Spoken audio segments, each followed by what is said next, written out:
नमस्कार मित्रांनो, तर स्वागत आहे तुमचं मराठी ते इंग्लिश 2024च्या प्रवासामध्ये.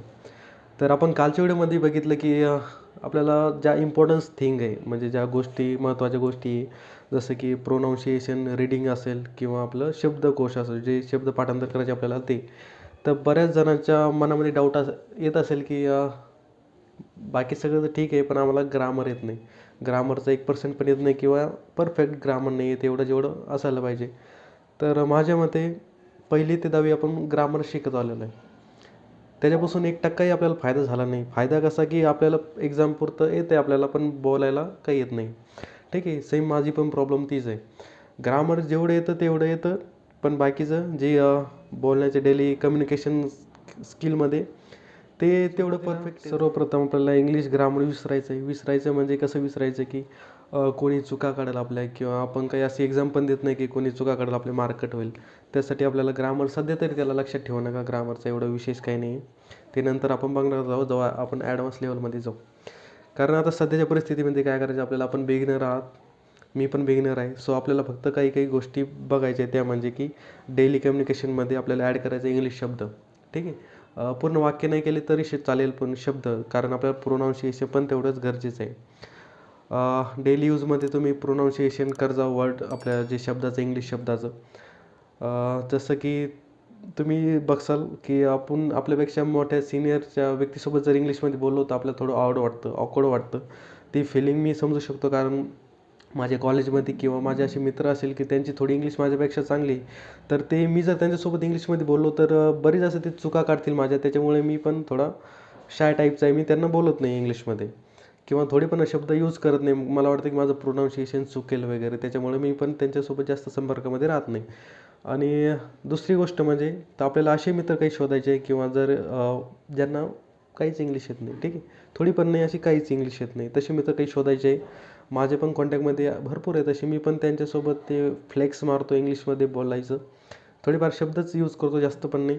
ठीक आहे, तुम्हाला पण तसे मित्र शोधायचे, किंवा जे थोडे आजोबा टाईपचे लोक असेल त्यांना पण. बऱ्याच लोकांना अशिक्षित आहे त्याच्यामुळे त्यांना इंग्लिश येत नाही, त्यांच्यासोबत आपल्याला बरेच शब्द बोलायचं आहे, कारण त्याच्यामुळे आपला कॉन्फिडन्स वाढतो. जे प्रोनाऊन्सिएशन आहे ते पण आपलं क्लिअर होईल, आणि पुढचं जे आपल्याला जज करते ते जज करणार नाही, ते त्यांना पण वाटेल अरे बाप, काय मुलगा इंग्लिश बोलतो आहे आपला.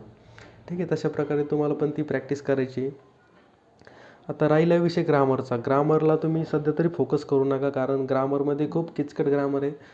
त्याच्यामध्ये पूर्ण पुस्तक जरी शिकले तुम्ही तरी त्याच्यातून सहसा काही कळणारच नाही त्याचा. आणि ते म्हणतात ना, लेखी लँग्वेज आणि प्रॅक्टिकलमध्ये खूप फरक असतो, सेम तशा प्रकारचे. त्याच्यामुळे ग्रामरवरती जास्त फोकस करू नका सध्या तरी. नंतर आपण बघणारच आहोत ग्रामॅटिकल मिस्टेक कुठं कुठं होत्या, काय होत्या. तर पहिली गोष्ट म्हणजे आपल्याला असं एक शोधायचं आहे पर्सन की त्याच्यासोबत आपण इंग्लिशमध्ये बोलू शकतो. तर तुम्ही तसा एक व्यक्ती शोधा आणि त्यासोबत अशी प्रॅक्टिस करा थोडी थोडी थोडी. ठीक आहे, डे बाय डे खूप इम्प्रूव्ह होत जाईल. आणि त्याच्यानंतर आपल्याला बघायचं आहे स्टोरी टेलिंग. आता मी असं काही भाग घेणार नाही की ज्याच्यामध्ये आपण पहिल्यापासून स्टार्ट करणार आहे, जसं की आय ॲम, आय वॉज, अशा प्रकारे. कारण हे खूप जुनं झाली पद्धत आता शिकण्याची, कारण ते सगळ्यालाच येतं आहे, फक्त आपल्याला समोरच्याला बोलता येत नाही. समोरच्याचं समजतं पण त्याला उत्तर काय द्यावं ते कळत नाही. बाकी जे simple tense, present tense, past tense, ते पण सहसा सगळ्यांनाच येतं. तर आपण तो भाग घेणार आहे. आपण डायरेक्टली असं सिम्पल लँग्वेजनं बोलायचा प्रयत्न करणार आहे. ठीक आहे, आता मी असं गृहीत धरतो की तुम्हाला जवळपास थोडेफार शब्दपाठ आहे 200-300. ठीक आहे, त्याच्यापेक्षा कमी असेल तर तुम्ही ते वाढवून घेऊ शकता. सगळ्यात इम्पॉर्टंट भाग आहे शब्द. त्याच्यानंतर शब्दपाठ झाले असेल, त्याच्यानंतर आपल्याला बघायचं आहे की प्रोनाऊन्सिएशन झाल्यानंतर तुम्ही रीडिंग करायची. ठीक आहे, रीडिंग वगैरे केली तर आपल्याला ते जे कॉन्फिडन्स येतो. देन त्याच्यानंतर आपल्याला एक दैनंदिन जीवनाचं एक काय बोलतो आपण त्याला, जे शेड्यूल असतो आपला सकाळी उठल्यापासून ते झोपेपर्यंत आपण काय काय करतो, ते फक्त एकदा मराठीत लिहून घ्या. मराठीत लिहिलं त्याच्यानंतर त्यालाच ट्रान्सलेट करून इंग्लिशमध्ये करा. तुम्ही गुगलचा पण यूज करू शकता, गुगल ट्रान्सलेटर. तर जस्ट आपल्याला काय करायचं, अगोदर मराठीमध्ये लिहून घ्यायचं, जसं निबंध लिहितो तशा प्रकारे सकाळचा रुटीन तुमचं लिहून घ्या.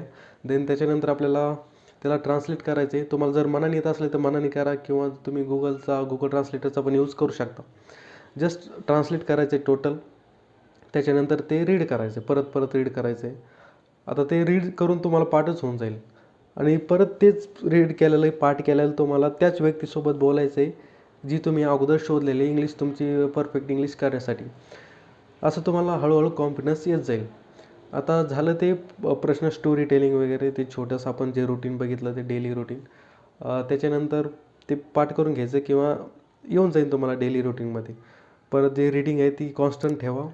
त्याच्यानंतर खूप साऱ्या महत्त्वाच्या गोष्टी आपण हळूहळू ते पुढच्या व्हिडिओमध्ये घेणारच आहे. पण हा सगळ्यात महत्त्वाचा पॉईंट होता की ग्रामर इंग्लिश येण्यासाठी इम्पॉर्टंट आहे का? तर इम्पॉर्टंट आहे, पण तेवढं पण नाही जेवढं आपण त्याला गृहीत धरतो किंवा जेवढं आपण त्याला इम्पॉर्टन्स देतो तेवढं पण इम्पॉर्टंट नाही आहे ते. कारण स्टार्टिंगला बिगिनिंगला एवढी त्याची काही इम्पॉर्टन्स नाही आहे. त्याच्यामुळे तुम्ही सध्या तरी ग्रामरला थोडं दुर्लक्ष करा त्याच्याकडे. आता सिम्पल ग्रामर म्हणतो आपण त्याला, आय ॲम, आय वॉज, तर ते सहसा येतच सगळ्यांना. ते सुरुवात 5वी पासूनच शिकलेलं आहे आपण. आता तुम्ही जर मराठी मीडियमचे असेल तर तुम्हाला पण थोडं हार्ड तर जाईलच, कारण मी पण मराठी मीडियममध्ये शिकलेलो आहे. आता जे इंग्लिशचे असेल त्यांना थोडं इझी जात असेल, कारण त्यांचं डेली रुटीन पण इंग्लिशमध्येच राहतो.